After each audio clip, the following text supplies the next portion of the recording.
श्री स्वामी समर्थ. नमस्कार प्रिय स्वामी भक्तांनो, स्वागत आहे तुमचं आपल्या चॅनलवरती. स्वामी भक्तांनो, आजचा हा महत्त्वाचा व्हिडिओ तुमच्या भाग्याने तुमच्यापर्यंत पोहोचला आहे. असे समजा, आजचा हा क्षण तुमच्या जीवनात एक नवीन आणि शुभ अध्याय सुरू करणार आहे. हाच तो अमूल्य क्षण आहे जेव्हा तुमच्या जीवनातील नकारात्मकता, अडचणी आणि सर्व समस्या दूर होणार आहेत. प्रिय भक्तांनो, आज आपण जो स्वामींचा जप करणार आहोत तो तुमच्या संपूर्ण आयुष्याला वळण देणार आहे. तुम्हाला तुमच्या जीवनात अभूतपूर्व बदल अनुभवता येणार आहे. या मंत्रामध्ये एक दैवी ऊर्जा सामावलेली आहे. हा मंत्र तुमच्या मनातील इच्छा पूर्ण करण्याची क्षमता ठेवतो. यात श्री स्वामी समर्थांचे अनंत आशीर्वाद भरलेले आहेत. आजचे हे वरदान प्राप्त करण्यासाठी जणू तुमची विशेष निवड झाली आहे. प्रिय भक्तांनो, हा केवळ साधा मंत्र नाही, तर दैवी शक्तींनी ओतप्रोत भरलेला हा जप आहे.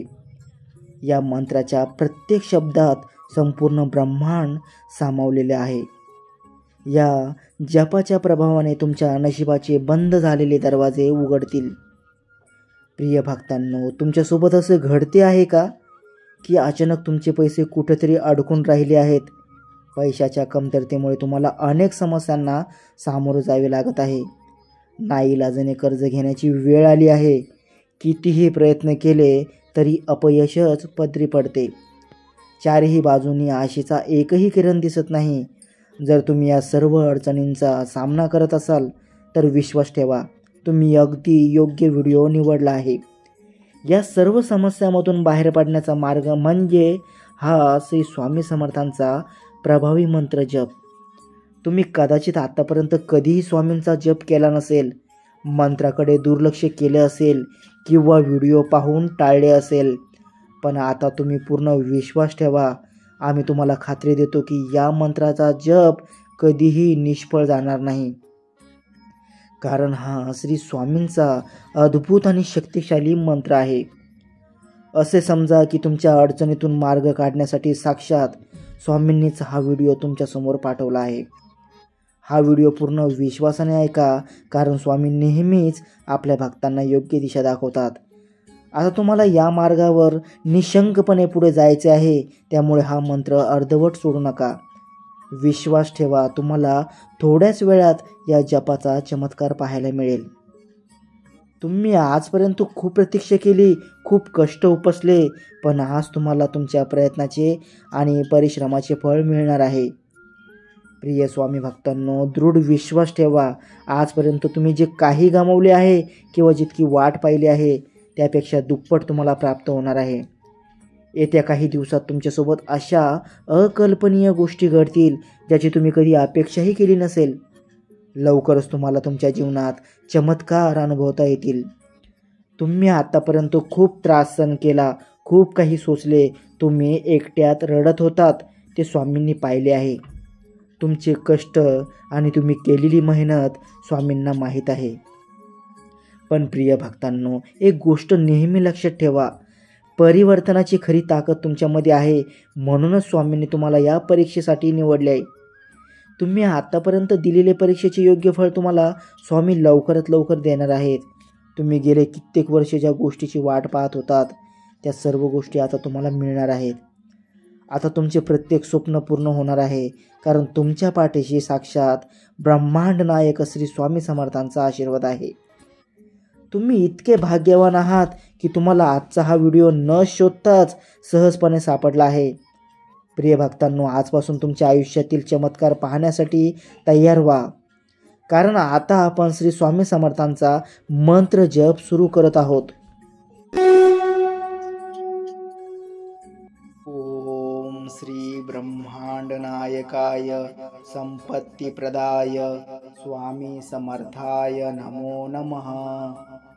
ओम श्री ब्रह्मांड नायकाय संपत्ती प्रदाय स्वामी समर्थाय नमो नमः.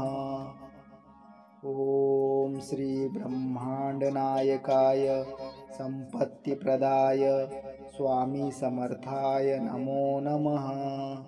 ओम श्री ब्रह्मांडनायकाय संपत्तिप्रदाय स्वामी समर्थाय नमो नमः। ओम श्री ब्रह्मांडनायकाय संपत्तिप्रदाय स्वामी समर्थाय नमो नमः। ओम श्री ब्रह्मांडनायकाय संपत्तिप्रदाय स्वामी समर्थाय नमो नमः। ओम श्री ब्रह्मांडनायकाय संपत्तिप्रदाय स्वामी समर्थाय नमो नमः। ओम श्री ब्रह्मांडनायकाय संपत्तिप्रदाय स्वामी समर्थाय नमो नमः। ओम श्री ब्रह्मांडनायकाय संपत्तिप्रदाय स्वामी समर्थाय नमो नमः। ओम श्री ब्रह्मांडनायकाय संपत्तिप्रदाय स्वामी समर्थाय नमो नमः। ओम श्री ब्रह्मांडनायकाय संपत्तिप्रदाय स्वामी समर्थाय नमो नमः। ओम श्री ब्रह्मांडनायकाय संपत्तिप्रदाय स्वामी समर्थाय नमो नमः।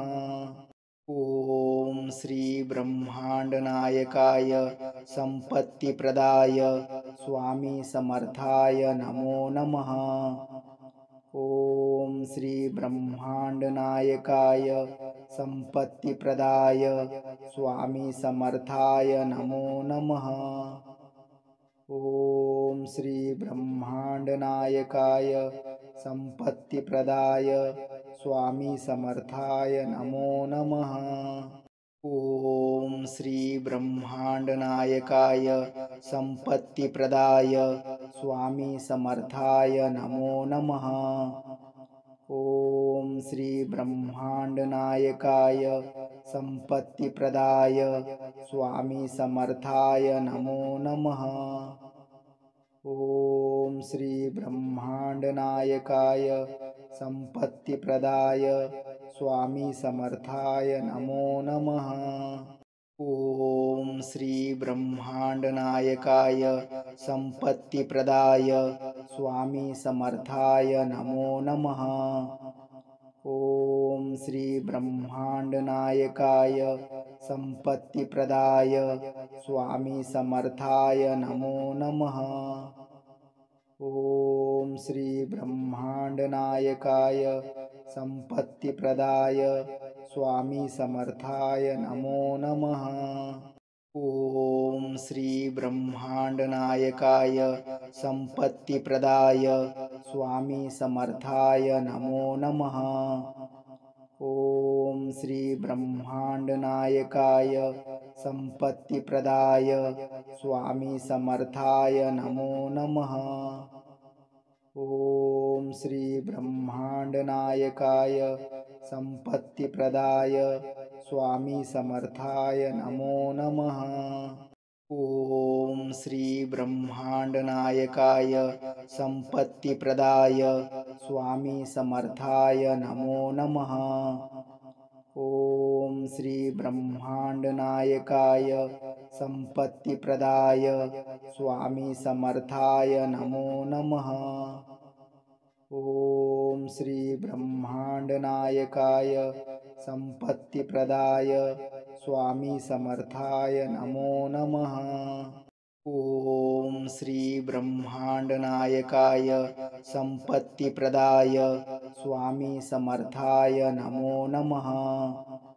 ओम श्री ब्रह्मांडनायकाय संपत्तिप्रदाय स्वामी समर्थाय नमो नमः। ओम श्री ब्रह्मांडनायकाय संपत्तिप्रदाय स्वामी समर्थाय नमो नमः। ओम श्री ब्रह्मांडनायकाय संपत्तिप्रदाय स्वामी समर्थाय नमो नमः। ओम श्री ब्रह्मांडनायकाय संपत्तिप्रदाय स्वामी समर्थाय नमो नमः। ओम श्री ब्रह्मांडनायकाय संपत्तिप्रदाय स्वामी समर्थाय नमो नमः। ओम श्री ब्रह्मांडनायकाय संपत्तिप्रदाय स्वामी समर्थाय नमो नमः। ओम श्री ब्रह्मांडनायकाय संपत्तिप्रदाय स्वामी समर्थाय नमो नमः। ओम श्री ब्रह्मांडनायकाय संपत्तिप्रदाय स्वामी समर्थाय नमो नमः। ओम श्री ब्रह्मांडनायकाय संपत्तिप्रदाय स्वामी समर्थाय नमो नमः। ओम श्री ब्रह्मांडनायकाय संपत्तिप्रदाय स्वामी समर्थाय नमो नमः। ओम श्री ब्रह्मांडनायकाय संपत्तिप्रदाय स्वामी समर्थाय नमो नमः। ओम श्री ब्रह्मांडनायकाय संपत्तिप्रदाय स्वामी समर्थाय नमो नमः। ओम श्री ब्रह्मांडनायकाय संपत्तिप्रदाय स्वामी समर्थाय नमो नमः। ओम श्री ब्रह्मांडनायकाय संपत्तिप्रदाय स्वामी समर्थाय नमो नमः। ओम श्री ब्रह्मांडनायकाय संपत्तिप्रदाय स्वामी समर्थाय नमो नमः। ओम श्री ब्रह्मांडनायकाय संपत्तिप्रदाय स्वामी समर्थाय नमो नमः। ओम श्री ब्रह्मांडनायकाय संपत्तिप्रदाय स्वामी समर्थाय नमो नमः। ओम श्री ब्रह्मांडनायकाय संपत्तिप्रदाय स्वामी समर्थाय नमो नमः। ओम श्री ब्रह्मांडनायकाय संपत्तिप्रदाय स्वामी समर्थाय नमो नमः। ओम श्री ब्रह्मांडनायकाय संपत्तिप्रदाय स्वामी समर्थाय नमो नमः। ओम श्री ब्रह्मांडनायकाय संपत्तिप्रदाय स्वामी समर्थाय नमो नमः। ओम श्री ब्रह्मांडनायकाय संपत्तिप्रदाय स्वामी समर्थाय नमो नमः। ओम श्री ब्रह्मांडनायकाय संपत्तिप्रदाय स्वामी समर्थाय नमो नमः। ओम श्री ब्रह्मांडनायकाय संपत्तिप्रदाय स्वामी समर्थाय नमो नमः। ओम श्री ब्रह्मांडनायकाय संपत्तिप्रदाय स्वामी समर्थाय नमो नमः। ओम श्री ब्रह्मांडनायकाय संपत्तिप्रदाय स्वामी समर्थाय नमो नमः। ओम श्री ब्रह्मांडनायकाय संपत्तिप्रदाय स्वामी समर्थाय नमो नमः। ओम श्री ब्रह्मांडनायकाय संपत्तिप्रदाय स्वामी समर्थाय नमो नमः। ओम श्री ब्रह्मांडनायकाय संपत्तिप्रदाय स्वामी समर्थाय नमो नमः। ओम श्री ब्रह्मांडनायकाय संपत्तिप्रदाय स्वामी समर्थाय नमो नमः। ओम श्री ब्रह्मांडनायकाय संपत्तिप्रदाय स्वामी समर्थाय नमो नमः। ओम श्री ब्रह्मांडनायकाय संपत्तिप्रदाय स्वामी समर्थाय नमो नमः। ओम श्री ब्रह्मांडनायकाय संपत्तिप्रदाय स्वामी समर्थाय नमो नमः। ओम श्री ब्रह्मांडनायकाय संपत्तिप्रदाय स्वामी समर्थाय नमो नमः।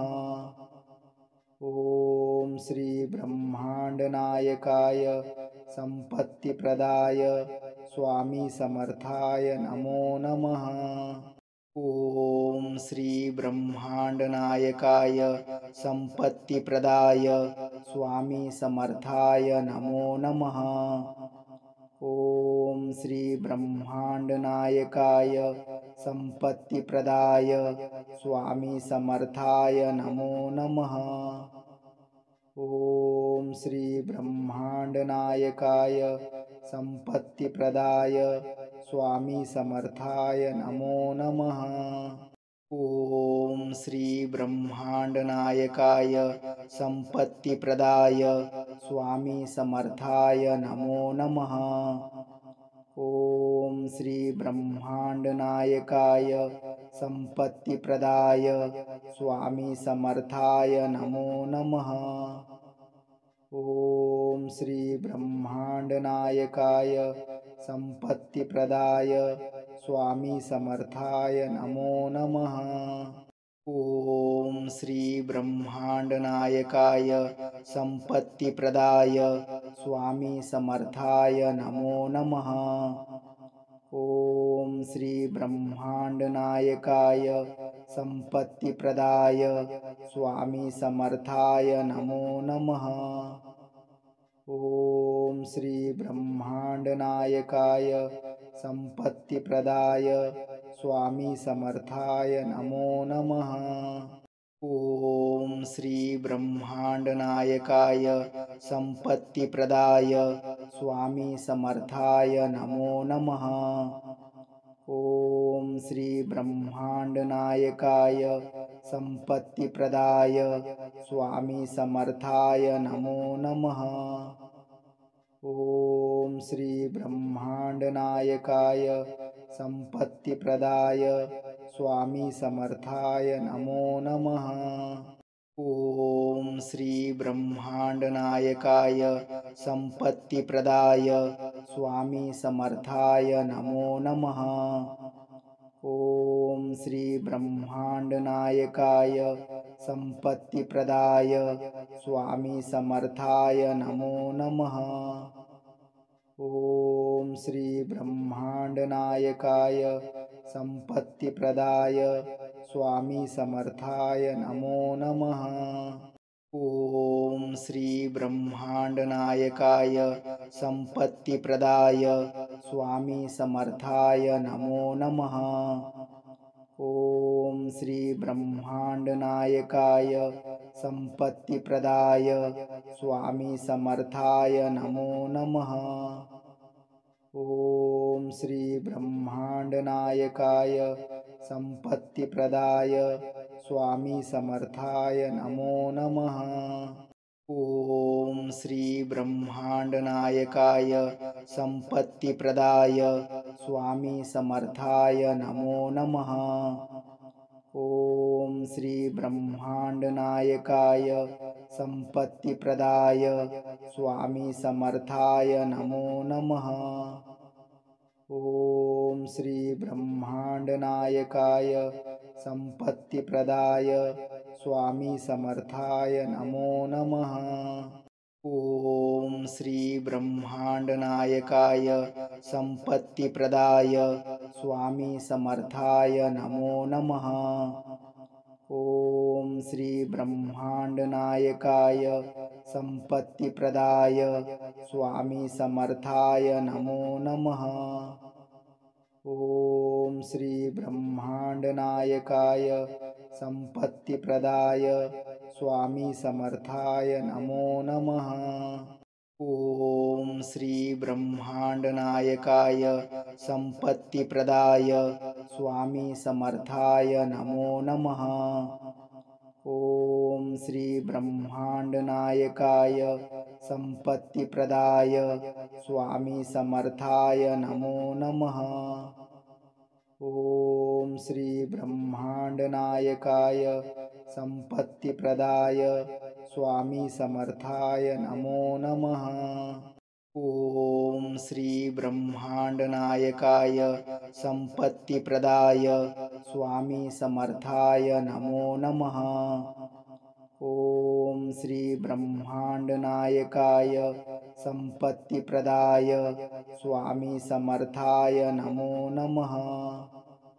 ओम श्री ब्रह्मांडनायकाय संपत्तिप्रदाय स्वामी समर्थाय नमो नमः। ओम श्री ब्रह्मांडनायकाय संपत्तिप्रदाय स्वामी समर्थाय नमो नमः।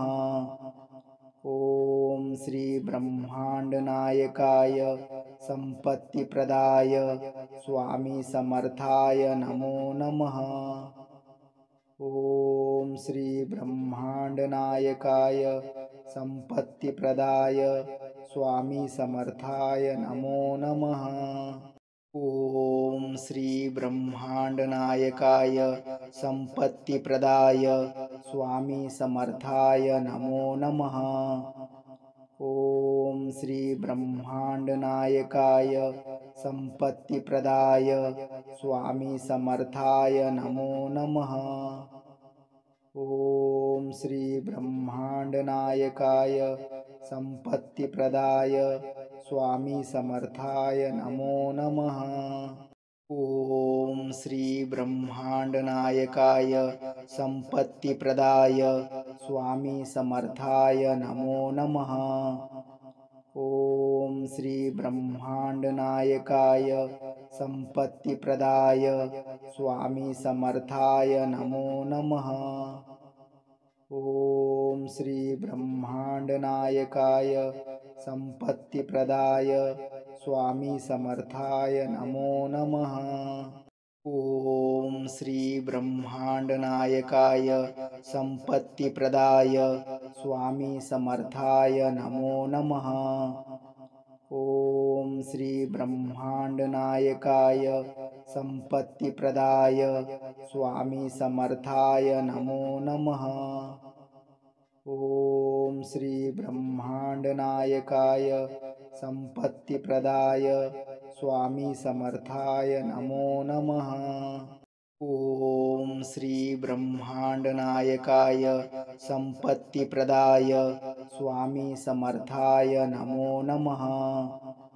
ओम श्री ब्रह्मांडनायकाय संपत्तिप्रदाय स्वामी समर्थाय नमो नमः। ओम श्री ब्रह्मांडनायकाय संपत्तिप्रदाय स्वामी समर्थाय नमो नमः। ओम श्री ब्रह्मांडनायकाय संपत्तिप्रदाय स्वामी समर्थाय नमो नमः। ओम श्री ब्रह्मांडनायकाय संपत्तिप्रदाय स्वामी समर्थाय नमो नमः। ओम श्री ब्रह्मांडनायकाय संपत्तिप्रदाय स्वामी समर्थाय नमो नमः। ओम श्री ब्रह्मांडनायकाय संपत्तिप्रदाय स्वामी समर्थाय नमो नमः।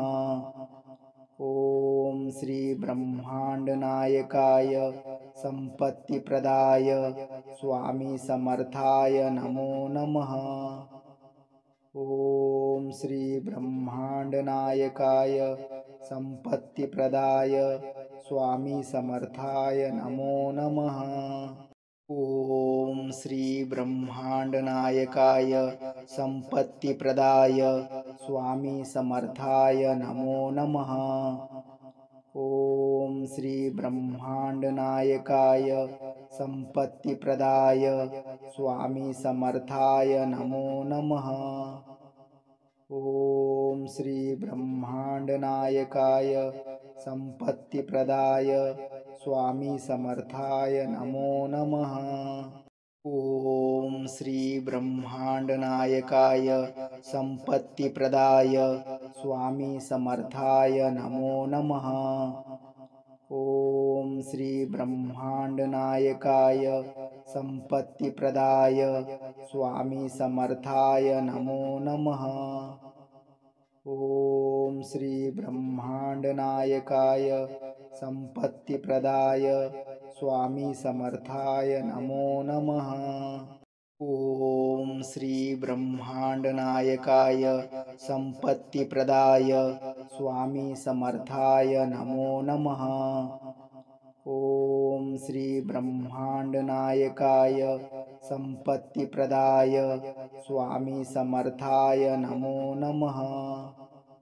ओम श्री ब्रह्मांडनायकाय संपत्तिप्रदाय स्वामी समर्थाय नमो नमः। ओम श्री ब्रह्मांडनायकाय संपत्तिप्रदाय स्वामी समर्थाय नमो नमः। ओम श्री ब्रह्मांडनायकाय संपत्तिप्रदाय स्वामी समर्थाय नमो नमः। ओम श्री ब्रह्मांडनायकाय संपत्तिप्रदाय स्वामी समर्थाय नमो नमः। ओम श्री ब्रह्मांडनायकाय संपत्तिप्रदाय स्वामी समर्थाय नमो नमः। ओम श्री ब्रह्मांडनायकाय संपत्तिप्रदाय स्वामी समर्थाय नमो नमः। ओम श्री ब्रह्मांडनायकाय संपत्तिप्रदाय स्वामी समर्थाय नमो नमः। ओम श्री ब्रह्मांडनायकाय संपत्तिप्रदाय स्वामी समर्थाय नमो नमः। ओम श्री ब्रह्मांडनायकाय संपत्तिप्रदाय स्वामी समर्थाय नमो नमः। ओम श्री ब्रह्मांडनायकाय संपत्तिप्रदाय स्वामी समर्थाय नमो नमः। ओम श्री ब्रह्मांडनायकाय संपत्तिप्रदाय स्वामी समर्थाय नमो नमः। ओम श्री ब्रह्मांडनायकाय संपत्तिप्रदाय स्वामी समर्थाय नमो नमः। ओम श्री ब्रह्मांडनायकाय संपत्तिप्रदाय स्वामी समर्थाय नमो नमः। ओम श्री ब्रह्मांडनायकाय संपत्तिप्रदाय स्वामी समर्थाय नमो नमः।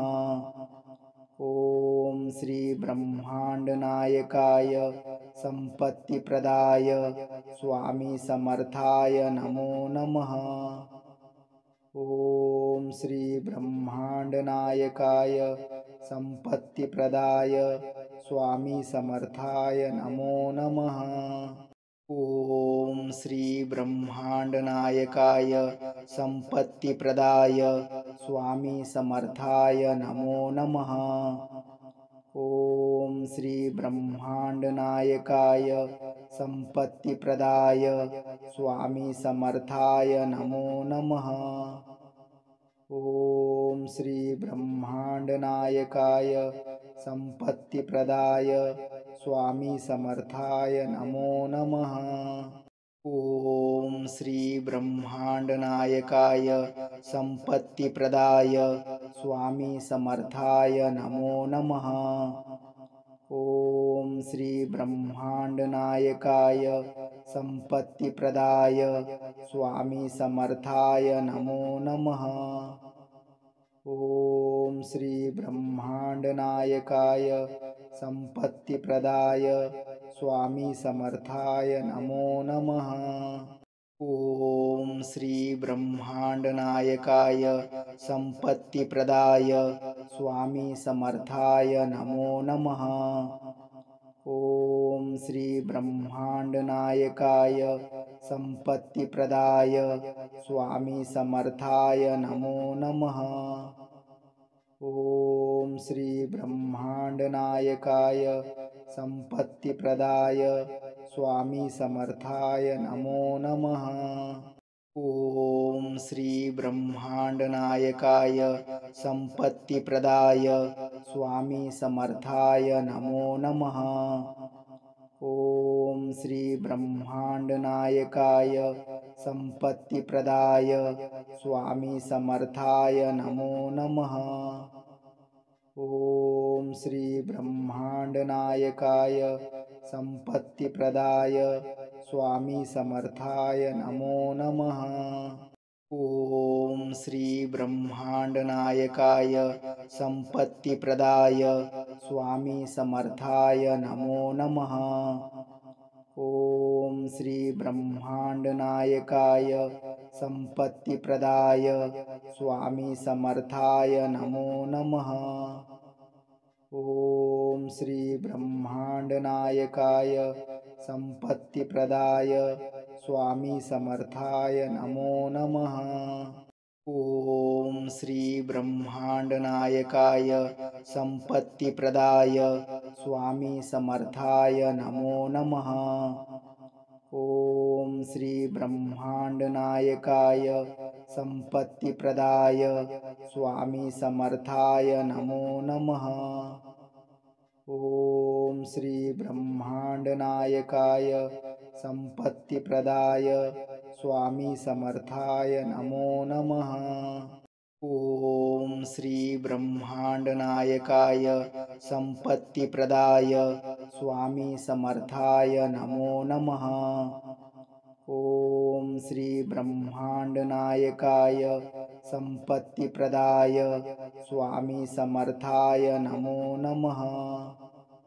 ॐ श्री ब्रह्मांडनायकाय संपत्तिप्रदाय स्वामी समर्थाय नमो नमः।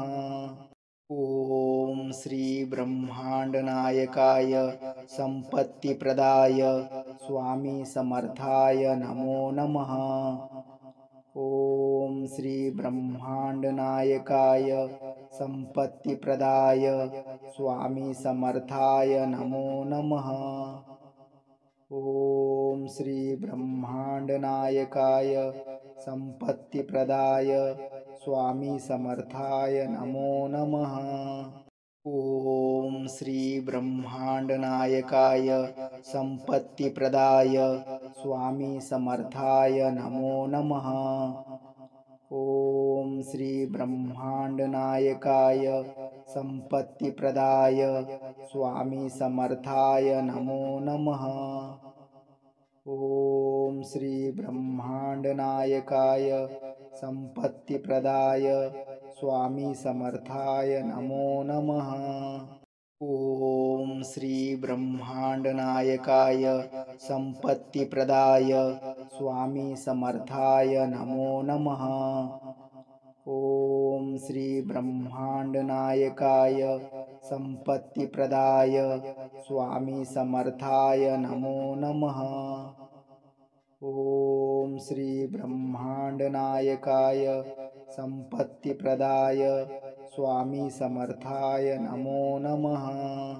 ॐ श्री ब्रह्मांडनायकाय संपत्तिप्रदाय स्वामी समर्थाय नमो नमः। ॐ श्री ब्रह्मांडनायकाय संपत्तिप्रदाय स्वामी समर्थाय नमो नमः। ॐ श्री ब्रह्मांडनायकाय संपत्तिप्रदाय स्वामी समर्थाय नमो नमः। ॐ श्री ब्रह्मांडनायकाय संपत्तिप्रदाय स्वामी समर्थाय नमो नमः। ॐ श्री ब्रह्मांडनायकाय संपत्तिप्रदाय स्वामी समर्थाय नमो नमः। ॐ श्री ब्रह्मांडनायकाय संपत्तिप्रदाय स्वामी समर्थाय नमो नमः।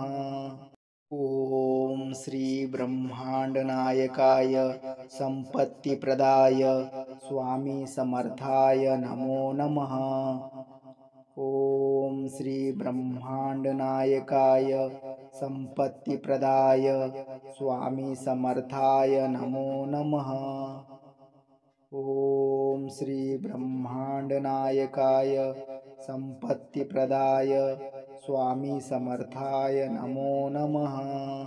ओम श्री ब्रह्मांडनायकाय संपत्तिप्रदाय स्वामी समर्थाय नमो नमः।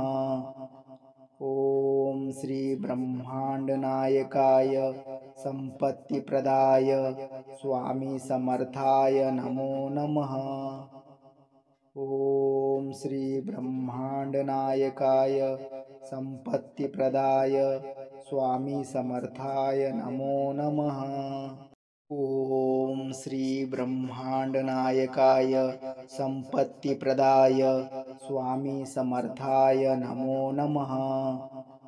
ओम श्री ब्रह्मांडनायकाय संपत्तिप्रदाय स्वामी समर्थाय नमो नमः।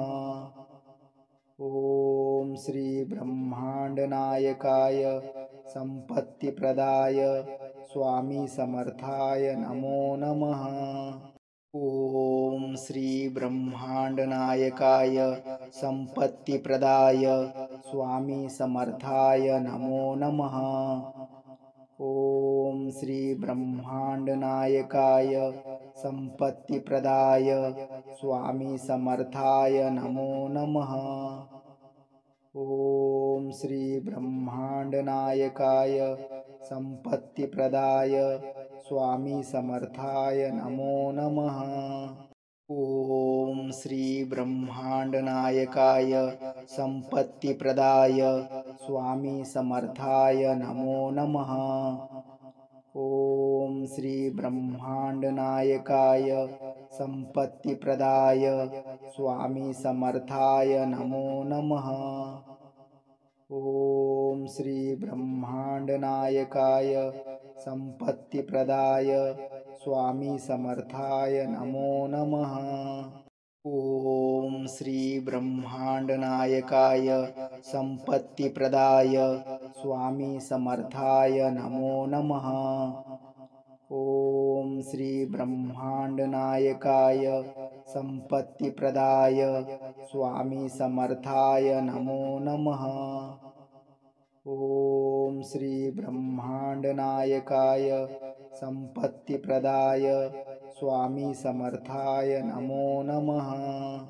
ओम श्री ब्रह्मांडनायकाय संपत्तिप्रदाय स्वामी समर्थाय नमो नमः। ओम श्री ब्रह्मांडनायकाय संपत्तिप्रदाय स्वामी समर्थाय नमो नमः। ओम श्री ब्रह्मांडनायकाय संपत्तिप्रदाय स्वामी समर्थाय नमो नमः। ओम श्री ब्रह्मांडनायकाय संपत्तिप्रदाय स्वामी समर्थाय नमो नमः। ओम श्री ब्रह्मांडनायकाय संपत्तिप्रदाय स्वामी समर्थाय नमो नमः। ओम श्री ब्रह्मांडनायकाय संपत्तिप्रदाय स्वामी समर्थाय नमो नमः। ओम श्री ब्रह्मांडनायकाय संपत्तिप्रदाय स्वामी समर्थाय नमो नमः। ओम श्री ब्रह्मांडनायकाय संपत्तिप्रदाय स्वामी समर्थाय नमो नमः।